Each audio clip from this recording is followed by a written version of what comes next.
Decoded.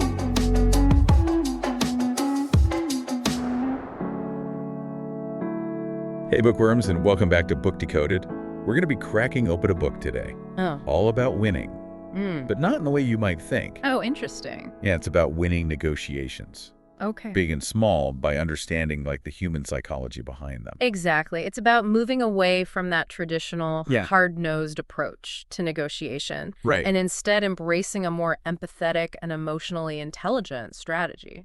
Right. Today's book is Never Split the Difference: Negotiating as if your life depended on it, by Voss. Yeah. And let me tell you, his life literally did depend on it sometimes. It's fascinating, right? Voss was the FBI's lead international kidnapping negotiator. Wow. He dealt with some of the most intense, Oh, yeah. high-pressure situations imaginable. I can't even imagine. But what's so brilliant about this book Uh-huh. is that he takes these seemingly extreme negotiation tactics Right. and shows us how they can be applied to everyday life. Absolutely. Whether you're haggling for a better price at a flea market or navigating a tricky conversation with a coworker, Yeah. or even just trying to get your kids to clean their rooms. Oh, yeah, for sure.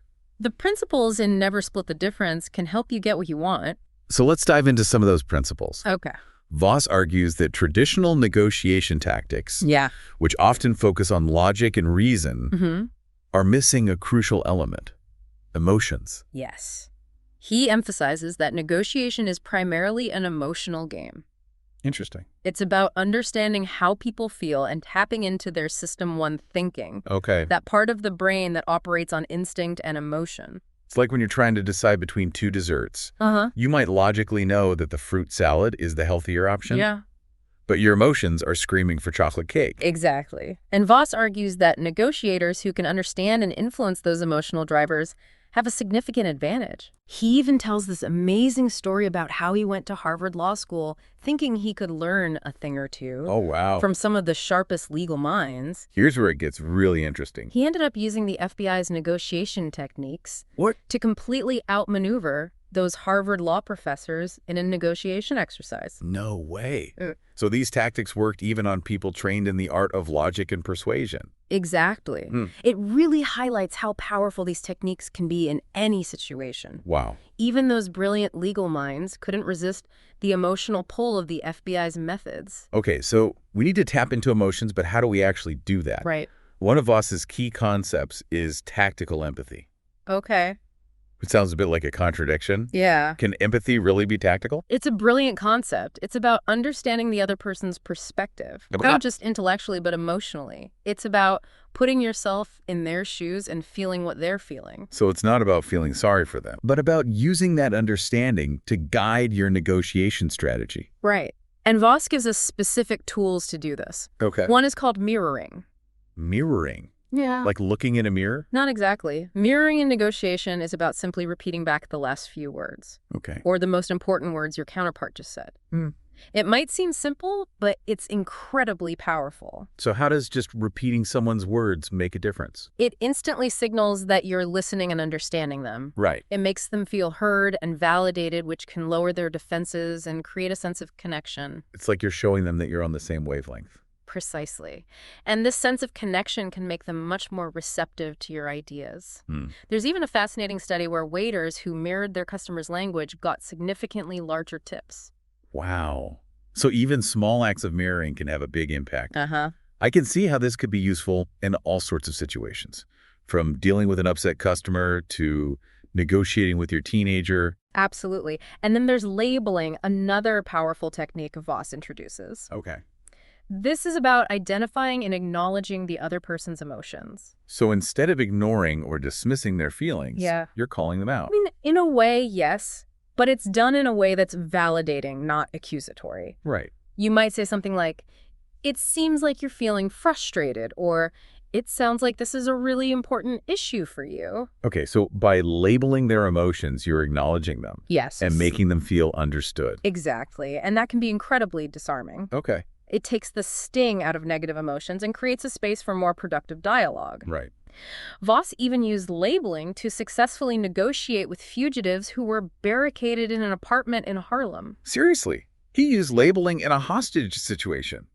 That's incredible. How did that even work? He simply acknowledged their fears and concerns, labeling their emotions. Wow. He said things like, "It seems like you're feeling cornered," and "It sounds like you're worried about what's going to happen next." By simply acknowledging their emotions, he was able to de-escalate the situation Right. and open the door for a peaceful resolution. That is so powerful. It shows that even in the most intense situations, simply acknowledging someone's feelings can make all the difference. Absolutely. And it's something we can all apply in our daily lives, whether we're dealing with a difficult colleague Right. or a frustrated family member. Yeah. Labeling their emotions can be a game changer in any conversation. So we've talked about mirroring and labeling, Yes. but Voss also introduces this idea of an accusation audit. Right? What in the world is that? It sounds intense, right? But it's actually a brilliant tactic for building trust and disarming your counterpart. It's about addressing the elephant in the room. So you're basically listing out all the negative things the other person might be thinking about you or your proposal. Exactly. By bringing up these potential criticisms yourself, you're taking control of the narrative. Yeah. You're showing them you're not afraid of their concerns and that you're willing to be transparent. It's almost like preemptively disarming a bomb before it can explode. Yes, and it can be incredibly effective. Voss shares a story about a student who used the accusation audit to negotiate a challenging contract. By proactively addressing all the potential concerns the other party might have, the student was able to establish credibility and build rapport. Okay, so we're building rapport, we're understanding emotions, but at Yeah. some point, we actually have to start negotiating, right? Of course. And this is where Voss challenges another piece of conventional wisdom. We're always told that the goal of a negotiation is to get to yes. But Voss argues that no can be even more powerful. Wait, isn't no like the opposite of what we want? Think about it. When someone feels pressure to say yes, they might agree on the surface but harbor resentment or resistance underneath. But when they feel safe saying no, they're more likely to be honest about their concerns and needs. So no actually opens up a more genuine dialogue. Precisely. It gives your counterpart a sense of control and autonomy, which can paradoxically make them more open to your ideas in the long run. Voss even talks about how he used the power of no to land his dream job as an FBI hostage negotiator. Really? He got told no when applying to be a hostage negotiator. Yes. Initially, he kept getting rejected, but instead of giving up, he used those no's as opportunities to learn and refine his approach. It's a great reminder that no doesn't always mean the end of the road. Sometimes it's just a detour on the way to a better outcome. Absolutely. Now let's talk about bending reality. Voss argues that skilled negotiators can influence their counterparts' perception of value by framing offers and concessions strategically. So it's not about being deceptive, but No. about using psychology to highlight the aspects of a deal that are most beneficial to your side. Exactly. A key technique here is anchoring. Anchoring, like a boat anchor. Kind of. In negotiation, anchoring is about setting an initial high or low number to influence the other side's expectations. If you want to sell a car for $10,000, you might start by suggesting a price of $12,000. So even though you know it's too high, that initial anchor sets the stage for your actual offer to seem more reasonable. Precisely. And Voss tells this funny story about helping a student get a discount on a rental car by using a ridiculously low anchor. I'm starting to see how these psychological tactics can really make a difference. Yeah. But how do you guide the conversation without being too obvious about it? That's where calibrated questions come in. These are open-ended questions designed to subtly nudge your counterpart toward your desired outcome, all while giving them the illusion of control. It's like you're leading them down a path without them realizing they're being led. So sneaky.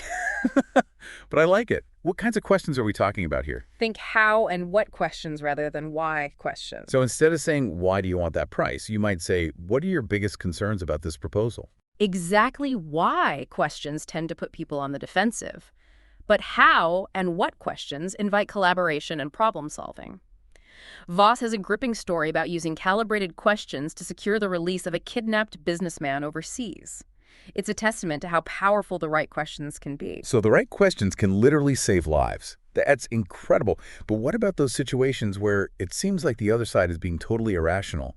How do you even begin to negotiate then? That's where Voss introduces one of his most compelling concepts, black swans. Are we talking about those elegant birds with the long necks? Not quite. In negotiation, black swans are those crucial pieces of information that we don't even know. We don't know, but they have the potential to completely change the game if we uncover them. So it's like finding a hidden treasure map that leads you to a secret stash of leverage. Exactly.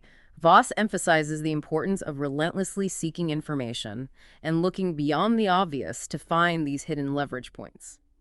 He tells a story about a standoff with a farmer in Washington, D.C., where what seemed like irrational behavior was actually driven by a deeply personal belief system. So by understanding the farmer's religion, as Voss calls it, they were able to find a solution that worked for everyone. Absolutely. It's a powerful reminder that there's always more to the story than meets the eye. And by digging deeper, we can often find those unexpected insights that can transform a negotiation. Okay, so we've got all these amazing tools in our negotiation toolkit now. Mirroring, labeling, calibrated questions, black swans. Right. But how do we know when to use which tool? It can feel a bit overwhelming. That's where understanding different negotiation styles comes in. Voss describes three main types: analysts, accommodators, and assertives. Okay, let's break those down. What are analysts like? Analysts are all about data and logic. They love to do their research, pore over spreadsheets, and analyze every detail. So they're the ones who come to a negotiation, armed with a stack of reports and statistics. Exactly. They want to make decisions based on facts and figures, not emotions. Okay, got it. What about accommodators? Accommodators are the peacemakers. They prioritize relationships and harmony above all else. They're the ones who would rather give a little to avoid conflict. So they're the ones who might be willing to compromise more easily. Yes, but it's important to remember they're not pushovers. They simply value maintaining positive relationships. Makes sense. And finally, we have assertives. What are they all about? Assertives are the go-getters. They're driven, decisive, and focused on results. They want to get things done quickly and efficiently. They probably hate meetings that drag on and on. Probably. They want to see action and progress. So how do we use this knowledge about different negotiation styles? Voss gives us tips on how to tailor our approach based on who we're dealing with. It's about speaking their language and appealing to their values. So if you're negotiating with an analyst, you'd want to come prepared with data and evidence to support your position. Right. But if you're negotiating with an accommodator, you might focus on building rapport and finding a solution that works for everyone. Exactly. It's about being adaptable and understanding what makes the other person tick. And of course, it's also important to be aware of our own negotiation style. So we can play to our strengths and work on our weaknesses. Precisely. Maybe you're naturally more analytical, or perhaps you lean towards being an accommodator. Knowing your own tendencies can help you navigate negotiations more effectively. One of the most empowering things about this book is that it shows us that negotiation is a skill that can be learned and improved upon. Absolutely. It's not some magical talent that some people are born with. It's a set of tools and techniques that anyone can master with practice. Voss gives us a whole toolkit, and he encourages us to get out there and use it. That's what I love about this deep dive into Never Split the Difference. It's not just theoretical, it's actionable. It's given us so many practical strategies that we can start using today to improve our negotiation skills. And it's not just about getting better deals or winning arguments. It's about building stronger relationships, understanding other people more deeply, and creating win-win outcomes. I think that's the most important takeaway. Negotiation isn't about manipulation or getting one over on someone. It's about finding solutions that work for everyone. And when we approach negotiation with empathy, curiosity, and a genuine desire to understand the other person's perspective, we open up a world of possibilities. Never Split the Difference is a game changer. It's packed with fascinating stories, powerful techniques, and a whole new way of thinking about negotiation. It's a must-read for anyone who wants to improve their communication skills, build stronger relationships, and get more of what they want in life. So go out there and experiment. See what happens when you approach your next negotiation with a mindset of curiosity and collaboration. You might be surprised at the win-win solutions you uncover. That's it for today's episode of Book Decoded. We hope you enjoyed this deep dive into Never Split the Difference by Chris Voss. Happy negotiating.